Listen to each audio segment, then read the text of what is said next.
Electric cars used to be more expensive. Once you start driving an EV, you can never actually go back. Vienna is a great place to live, but is it also a great place to own an electric vehicle? This video explores the pros and cons of owning an electric vehicle in Vienna. We will dive into charging infrastructure, costs, and unique experiences of owning an electric car in this beautiful city. So people always ask me, are you not afraid that you run out of battery? Are you not afraid that you don't find a charger close by? How do you do it on long trips? I have to say there are 2 points that you need to consider before buying an EV here in Austria. First one is, do you have a charging possibility at home? It's much more convenient if you can really charge every night your car up to 80% and you have 300 plus kilometers that you can consume every day. So I don't have to think about charging that much. If you don't have charging possibilities at home, of course it requires you much more to think about charging, right? Every morning you have to check how much battery do I have left, how far is the next charger I have to go, which kind of routes I have to take today, how much kilometers I'm going to consume today, right? So it requires you a lot to plan ahead. It's not impossible. I bought the car when I didn't have charging possibilities at home. Now I have charging possibilities at home and I know the difference now. On the other side, you have also Tesla's great supercharger network. I've seen people drive all the way to north of Norway from Austria or Germany without even having any kind of issues, right? So you plug in your car in Vienna with 100%, you start your road trip, and every 80-90 kilometers you normally have a supercharger available and you can take some rest, you can enjoy the scenery and then continue with a full charge again your road trip. We have done it plenty of times. We have done road trips through Germany, Italy, Austria, and even Czech, Hungary. No worries, you can go really as far as you want. Just make sure you're within the supercharger network area. But if you're not, there is always, third party that you can also use. But it requires you again to plan ahead a little bit and buy one of these cards or download the app. Make sure you have payment details behind it. So if you have a Tesla, you can automatically just plug in and go. Of course, owning an electric vehicle is not cheap. Energy is not for free.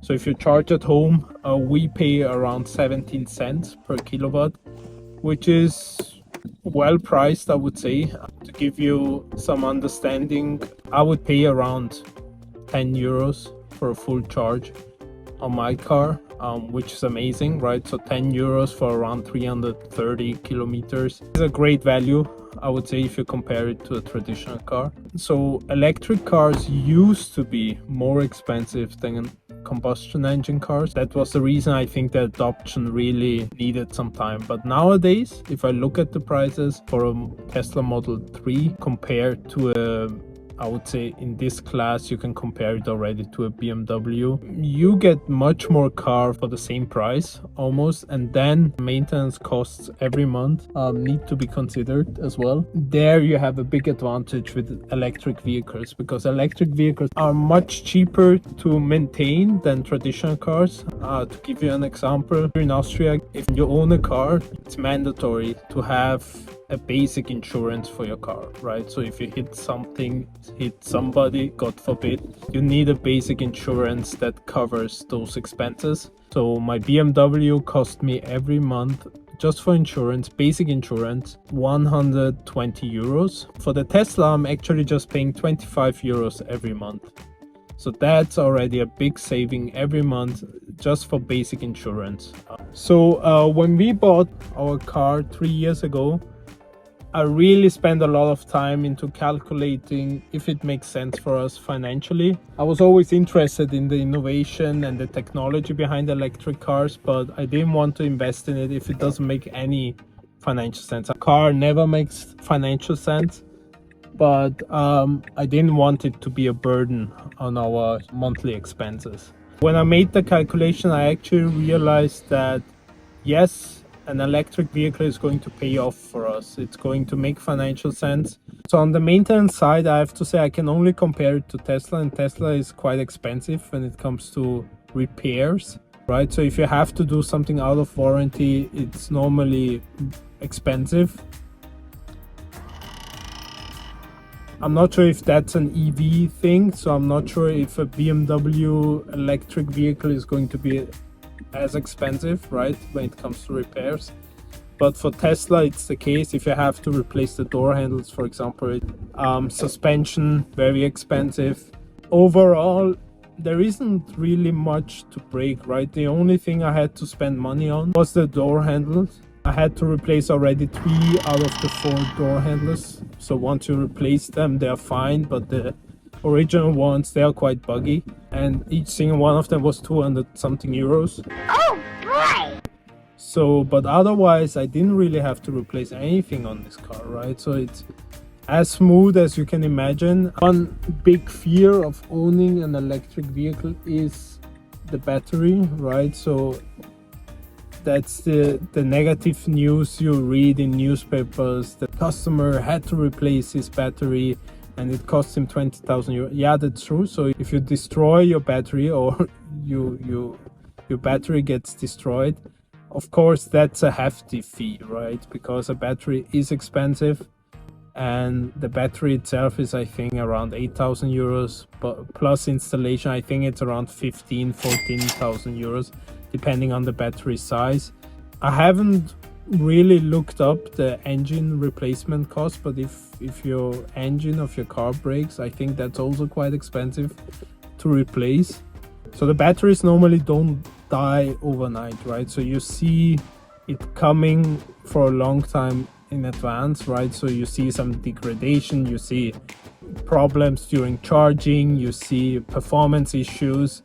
So it's not like it's one day you wake up and your battery is dead. I don't want to jinx it for myself, but that's based on some reports that I've read. Batteries normally don't die overnight. If there is an error on your battery, it's normally developing over time, and there are some things you can do against it. I mean, it's a risk, right? Buying a car is a risk. If you have an engine, there is a risk that the engine dies on you, but it's the same on batteries, right? So there is a risk that the battery dies on you outside of the warranty period. So the last question is actually, how EV friendly is Vienna? I have to say, in Vienna, you don't really have the issue of running out of charge normally, because if you're commuting within Vienna or if you're having a lot of trips within Vienna, there is always a charging station close by. Best charging infrastructure that you have is from Vienna Energie. Vienna Energie is the biggest energy provider in Austria, and I think they have over 2,000 stations here in Vienna alone. Which is very convenient, right? Because you go into city center. In city center, you normally have issues with parking spots. It's quite crowded. There's not a lot of space for you to park. But if you have an electric vehicle, you can go and charge in the city center, right? So you have the Vienna Energie charging network. You can plug in your car, and while you're charging, you also don't have to pay for parking fees. So that's already included in the charging fee, which is a great advantage, I have to say. Thanks to them, actually, you don't have charging anxiety or battery anxiety if you're living here in Vienna or even outside of Vienna, right? So there is always a charging network close by that you can go and charge up your car. So guys, I hope you liked this video. If yes, please leave a like and subscribe to the channel. If you want to see more EV related content, let me know in the comments below. Thank you guys for watching, and see you in the next video. Bye!